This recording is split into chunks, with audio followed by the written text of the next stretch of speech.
In the last lecture, we discussed the process that consumers go through when making a decision. Now let's look at what are the influencing factors of that process. Many forces impact us as we're trying to make a decision. Among those are the cultural factors, social factors, and personal factors. There's also the psychological factors, as we'll see shortly. Culture influences buyer behavior because it influences so many aspects of our daily lives. Culture determines what foods we eat, what clothes we wear, where we live, and even where we travel. For example, our family travels to China as often as possible, in part due to my wife's desire to visit her family. But we also visit to expose our children to their roots. When doing business in other countries, marketers must understand the impact that a country's culture has and adapt accordingly. Not taking culture into account has led many companies to experience failure in their global ventures. For example, Philips became profitable in the Japanese market only after reducing the size of its coffee makers to fit the smaller kitchens found in most Asian homes. Tang, the powdered orange drink, failed in France by not understanding that the French drink very little orange juice and almost never at breakfast. Subcultures, on the other hand, are groups of individuals with similar characteristics, values, and behaviors. They also have an influence on our buyer behavior. For example, members of a subculture purchase similar types of products in order to maintain their membership. Think about bikers and the clothes that they wear. People can be members of multiple subcultures, and not all behavioral patterns or values can be applied across all group members. Some cultures can also be based on demographic variables such as race and religion. Social class, on the other hand, is based on an aggregate of people's social rank, and members can move from one social rank to another based on their personal circumstances.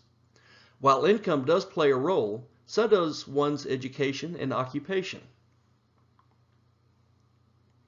Let's look at an example of how culture could play a role in our behavior.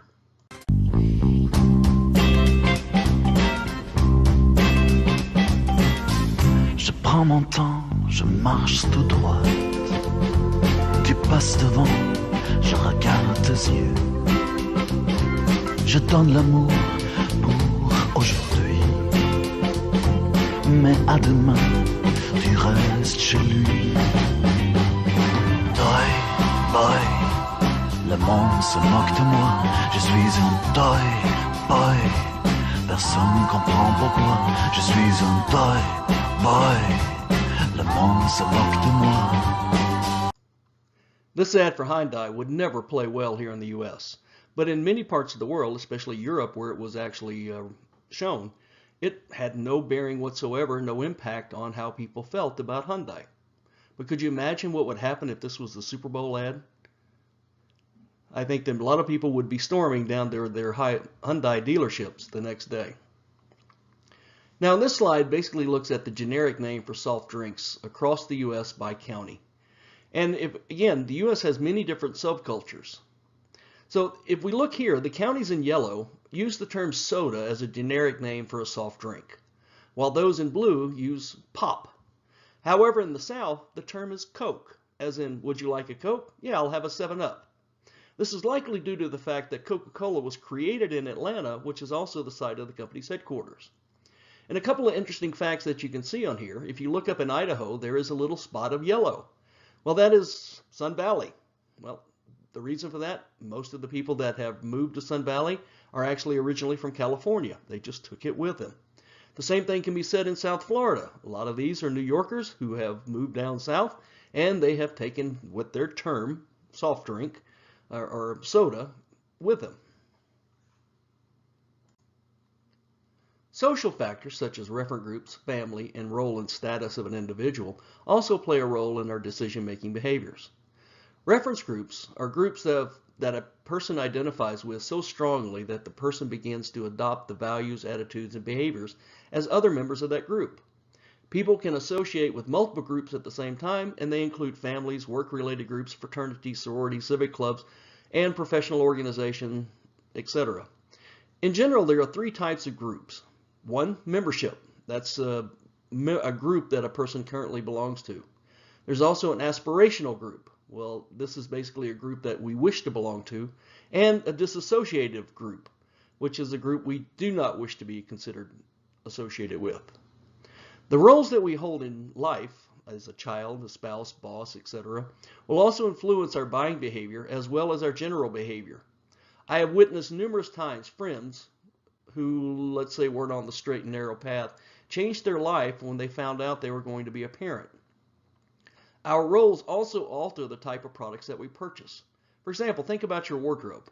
Few of us wear the same clothes to work as we do to the gym or to work around the house or yard. We also follow the expectations of others and thus wear the appropriate clothing as needed. Consumers require different products at various stages of their life. The products a 12-month-old needs, diapers and formula, may not be the same as a 75-year-old, but maybe they are if we think about Depends diapers and Ensure drink being targeted towards senior citizen. But age is a major factor in the types of products being purchased. The same can also be said of the stage of life cycle that a consumer is experiencing. If we look at it, there are many different classifications of adults. We have singles, newly married, married with young children, married with teenage children, empty nesters, retired, etc. At each stage of the process, the products needed and thus purchased will vary due to family circumstances. Age may play a little role in this, but it's not always going to be the case. For example, there are some people that are getting married later in life, having children later in life. However, they are in the exact same stage of their life cycle when it comes to family. Although on the surface, one's personality type, compulsiveness, ambitious, introversion, could be some form of influence on a buyer's behavior. However, there's little evidence to support this link. But marketers still use personality types as a means of targeting various consumers. Think about a typical truck commercial. The images and people portrayed in the ads generally have a rugged, individualistic nature to them. Lifestyle, on the other hand, looks at how people spend their time, how they interact with others, and their general outlook on life. Lifestyle can influence the decision-making process in multiple ways, such as need recognition, the types of media consumed, as well as how and where they shop. Additional factors, such as occupation, economic status, and personal values, also contribute to the decisions that consumers make. However, these are generally included in other factors such as role and status. Understanding the personal factors of consumers plays a role in many areas of marketing. For example, Hamburger Helper, which was launched in 1971, was very successful because what the researchers found was that consumers, primarily women in this case, they weren't looking for the fastest meal possible, such as something in the microwave or putting a frozen dinner in the oven. They were looking for something that they had to put a little extra effort into, but still make it fast. As such, Hamburger Helper, which took very little time, gave them the feeling that they were actually contributing to their family's well-being. This next set of slides is just something I threw in here for fun. It came about from some research done by Advertising Age, and all they did was they went out and they talked to consumers. They were getting what kind of products do you buy, what do you believe, what do you think, things like this, and they kind of took all that data and started putting together groups based on their beer consumption. So let's look at these. For example, if you're a Budweiser drinker, you're sensible, grounded, and practical. Highly focused, you don't like authority, heavily union. Emotionally steady, spontaneous, drive a truck, select a credit card with flexible payment plans, and more likely to use breath freshening products. However, if you look at the counterpart of that, Bud Light. Here the people were lacking in carefulness, grounded but respected authority, risk-seeking, accepting of others, easy to get along with, heavy lottery players, and less likely to purchase organic goods. Now, some of this stuff may not make a lot of sense, but when you're putting together an advertising campaign, you might want to start taking into consideration how do people perceive themselves when they're buying products. Michelob Ultra. Members of this group, if you will, rate high on self-superiority, or superiority, self-rating, of course. They care what others think of them. They want to appear perfect, take charge types, opinionated, confrontational, and heavy buyers of life insurance. That makes sense considering the fact that they are opinionated and confrontational. They probably need it. And these buyers make sustainability a priority. Corona drinkers, though, they have the where's the party attitude. They're busy and energetic, very extroverted. They're people, altruistic, think of themselves as giving in warm, buy recycled products, and own 3 or more flat screen TVs. Just a couple more here. Heineken, they're posers. They believe they are exceptional, score low on modesty, high on self-esteem, and they love brand badges, such as the green bottle. It's kind of hard to get a bottle, even an empty bottle, away from a Heineken drinker because they want people to know that's what they're drinking. They're attracted to luxury products, love being the center of attention, carry the American Express card, early adopters of new technology, and they drive sports cars. Blue Moon basically are socially liberal, go against convention, hate moral authority, use sarcasm and snide remarks to get points across. Maybe they're very similar to Michelob Ultra drinkers. Drive hybrid cars, Apple Mac users, buy 5 or more pair of sneakers a year, and they're likely to not be registered to vote. Those that drink like craft brews or local brews, they spend a lot of time thinking about beer. That kind of makes sense. They're open-minded, seek out new experiences, intellectually curious, lower sense of responsibility. They don't stress deadlines, happy-go-lucky, buy organic products, and they're fans of the show, The Office. So again, it's just a way of looking at how people perceive themselves and how people react in different situations. Motivation is an internal force that drives us towards satisfying our needs or achieving our goals. Consumers are influenced heavily by a number of things that motivate them. And there's been a lot of research in this area, and a lot of it has been linked back to Sigmund Freud, Maslow, and Herzberg. Freud basically looked at the psychological forces that shape people's behaviors, and that he believed that all of this stuff was unconscious. We didn't really understand why we liked a brand. We just knew that we do could be a way of looking at it. Maslow believed that people were driven by different needs at different times.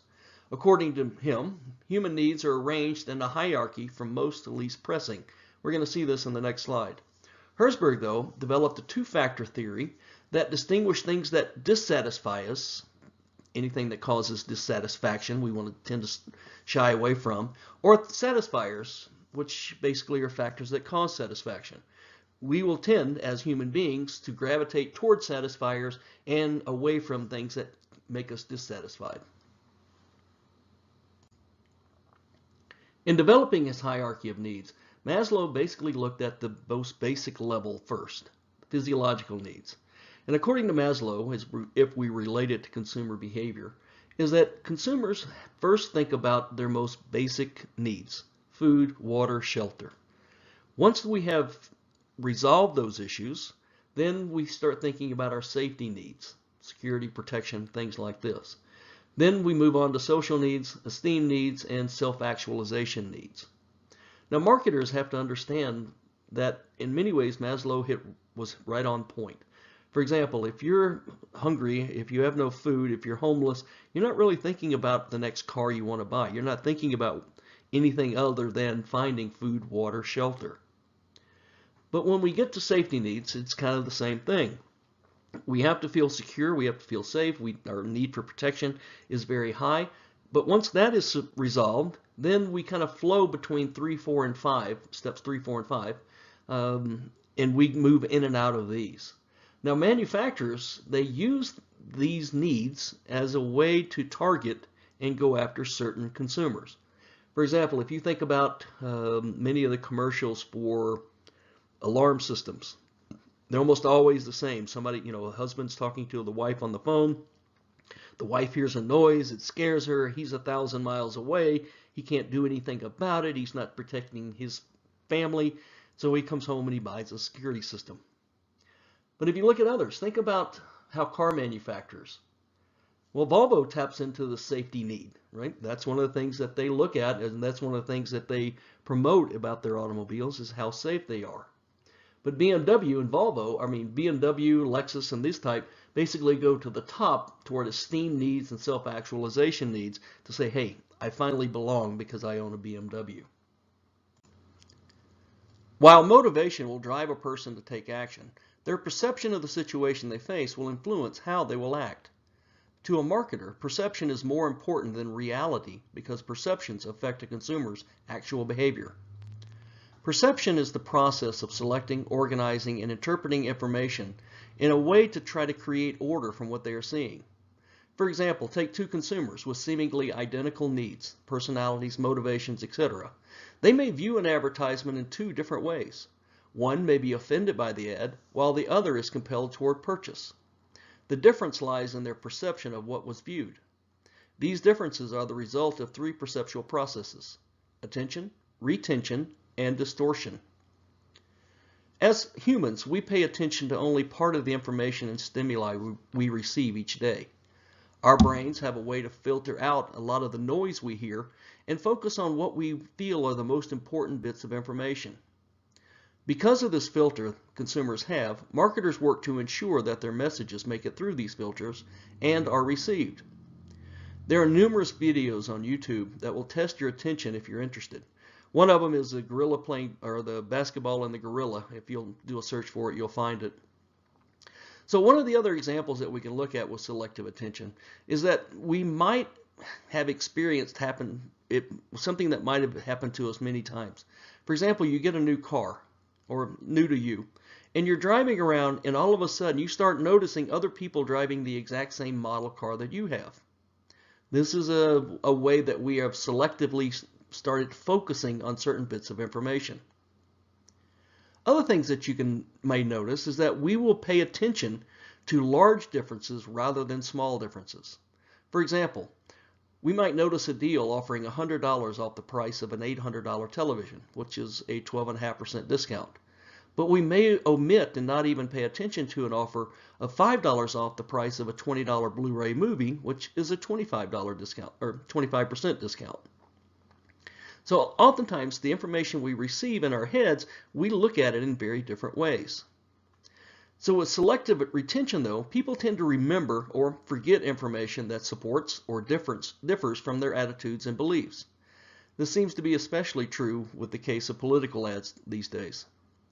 And often consumers will distort information in ways to fit some preconceived notion they hold. They could alter their perception based on previous experiences with a brand. For example, when Coors changed their label on their beer from a banquet beer to one stating it was an original draft, consumers claimed that the taste had changed, even though how it was brewed, nothing changed whatsoever. Can you find the mistake here?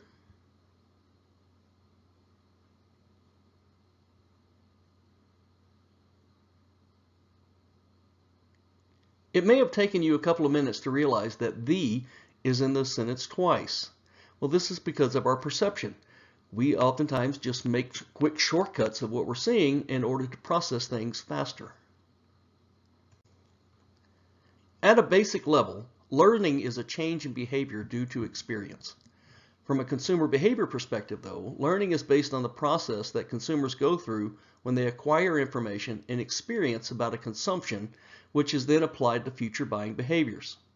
Scholars have studied learning from many different perspectives, although most will fall into one of two schools of thought, either behavioral learning or cognitive learning. Behavioral learning focuses on the inputs, stimuli, if you will, and the outputs, or behavior. The two main streams of thought in behavioral learning are classical conditioning and instrumental conditioning. Most of you have heard the story of Ivan Pavlov and his salivating dogs, where the dogs were conditioned to salivate at the sound of a bell which signaled that food was available. This is an example of classical conditioning. Instrumental conditioning, on the other hand, is based on the work of B.F. Skinner and looks at altering behavior through the use of positive reinforcement, negative reinforcement, or punishment. While these conditioning theories have proven to be effective in certain situations, anyone with children know they don't always work. The cognitive learning approach argues that learning takes place due to the mental processing of information and requires higher order learning processes such as thinking, reasoning, and observation. Wolfgang Kohler, a German psychologist, conducted a series of experiments on a chimpanzee named Sultan. Sultan was placed in a cage with a banana some distance away where he couldn't reach it, and Sultan was given 2 sticks, where one of the sticks could fit inside the other, making it longer. And if this was done, Sultan could therefore reach the banana. Although he tried to reach the banana, first with his hand and then with each of the sticks separately, Sultan finally gave up and started playing with the sticks. Through this play, one of the sticks actually ended up being inserted into the other, creating the longer stick. Sultan immediately realized what had happened, and he used the sticks to reach the banana. This is learning.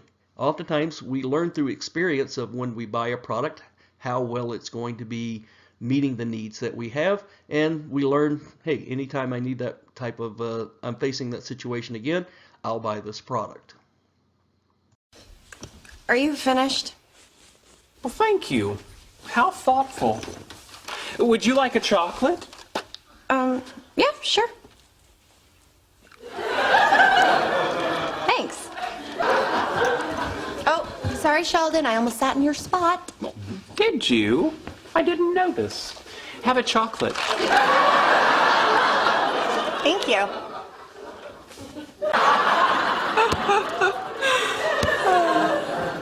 You're here a lot now. Oh, am I talking too much? I'm sorry. Zip. Thank you. Chocolate? Yes, please.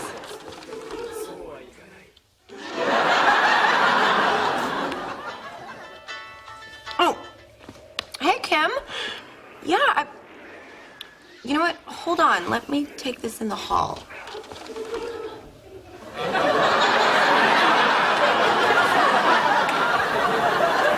You'll never guess who they got to replace you at work.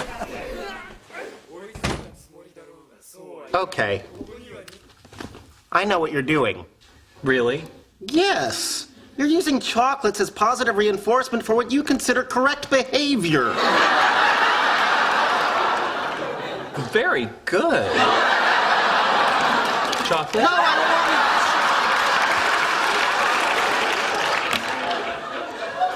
don't. Sheldon, you can't train my girlfriend like a lab rat. Actually, it turns out I can. Well, you shouldn't. There's just no pleasing you, is there, Leonard? You weren't happy with my previous approach to dealing with her, so I decided to employ operant conditioning techniques, building on the works of Thorndike and B.F. Skinner. Yet by this time next week, I believe I can have her jumping out of a pool, balancing a beach ball on her nose. No, this has to stop now. I'm not suggesting we really make her jump out of a pool. I thought the bazinga was implied. We're just tweaking her personality, just sanding off the rough edges, if you will. No, you're not sanding Penny. Are you saying that I am forbidden from applying a harmless, scientifically valid protocol that will make our lives better?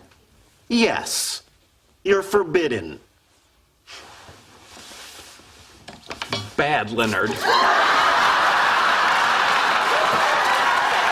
You know, using positive reinforcement techniques, I could train that behavior out of her in a week. No. If you let me use negative reinforcement, I can get done before we go to bed. You're not squirting her in the face with water. No, of course not. We're talking very mild electric shocks. No tissue damage whatsoever. Forget it. Oh, come on. You can't tell me that you're not intrigued about the possibility of building a better girlfriend. I'm not. Penny's qualities, both good and bad, are what make her who she is.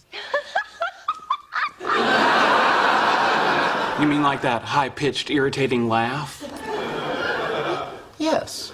You wouldn't prefer a throaty chuckle? You're not changing how Penny laughs. No, that would be incongruous. No, I was going to lower the whole voice to a more pleasing register. Sorry, guys.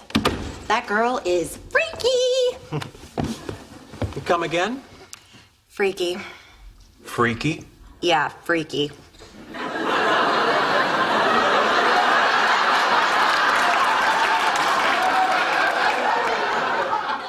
Have a chocolate.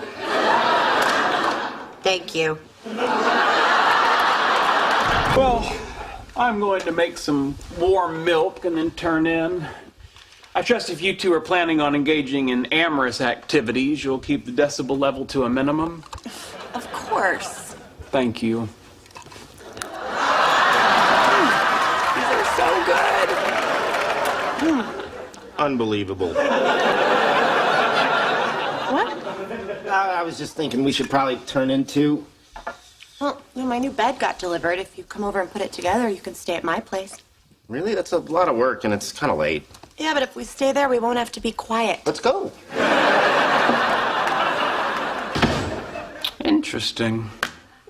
Sex works even better than chocolate to modify behavior. I wonder if anyone else has stumbled onto that. Until recently, decision-making was viewed as a purely cognitive process. However, we have since learned that consumers do not always respond cognitively and rationally. Under the cognitive style, a buyer would make an estimation of which of the various options available to them would deliver the most positive results and choose that option. However, researchers have discovered that many of the decisions we make are strongly influenced by our emotions, especially given the large amount of information that we are getting inundated with today. The seminal study in this area came from the lab of Antonio Damasio, a neurologist who studied people whose prefrontal cortex was damaged to a point where they could not experience emotion. In his study, Damasio found that the individuals cannot even make the simplest decision. As such, emotions have been known to play a big role in our decision making. We also know that by using emotional decision making, we do things a lot faster than strictly doing a rational decision making. However, we then use the rational reasoning that we find to justify our emotional decisions. So emotions play a large role in branding, as brands can make people feel proud, excited, or confident. Marketers develop ads to elicit feelings of amusement, disgust, fear, guilt, or wondering, all of which are emotional responses. Many marketers have begun to focus on emotional storytelling in building their brands. You can witness emotional branding in many commercials today as they seek to tug on your heartstrings of customers. Most Coca-Cola commercials focus on the emotional connections that consumers have with their product. Where am I? You've been in a coma for 6 months. Who are you? I'm your daddy. This here's your brother Earl. Don't you worry. They're holding your job at the sewer plant. Your sister Beulah. I missed you. And of course, your wife. Oh, we had to sell one of your kidneys to help cover the bill. You're gonna have to wear a diaper. It ain't so bad. Hey, you're not Cletus.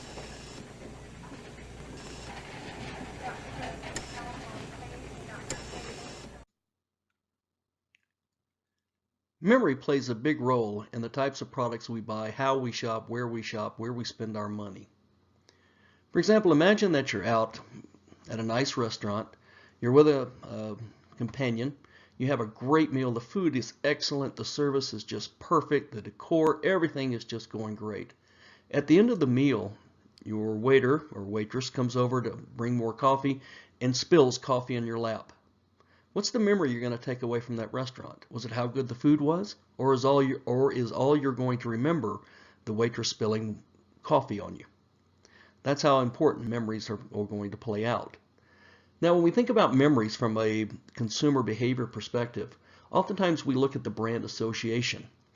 Many times in research, if we hear a brand name or see a brand or anything along those lines, we will have a key element that's going to pop into our head. For example, if we take Subaru, we're going to think four-wheel drive. But we're also going to have these brand associations, these other elements that are going to come across. For example, Subaru, you may imagine the outdoors. You may see skiing, stylish, dependable, rugged. All of these things, marketers spend a lot of effort trying to associate their brands with key terms. Marketers have to also understand about attention and gaining attention. The average adult can pay attention for about 20 minutes, and that's about it before their mind starts to wander. For children, though, the amount of time they can pay attention is their age in minutes. And for a goldfish, it's about 9 seconds.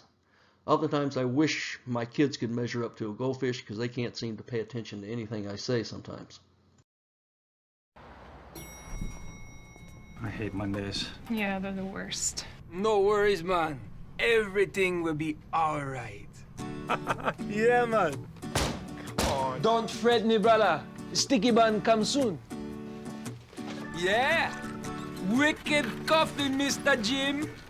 Julia, turn the frown the other way around. Hey, Dave, you're from Minnesota, right? Yes, the land of 10,000 lakes. The Gopher State. So in conclusion, things are pretty dismal. You know what this room needs? A smile. Who wanna come with I? Traveling along, there's a song that we're singing. Come on, get happy. You guys are 3 minutes late. Don't be no cloud on a sunny day. Yeah, chill, Winston. Sir? Respect, boss man. That's the power of German engineering. So to briefly recap, marketers spend a lot of time, energy, and effort and money trying to get consumers to buy their product. We do this through our advertisements, we do this through product placement, we do this through many different efforts, all because we're trying to influence the decision-making process that consumers have. But in between our advertisement and the consumer action, there's going to be the psychological characteristics such as their motivation and perception that are going to alter their processes. We need to understand how those processes are going to influence the decision-making process.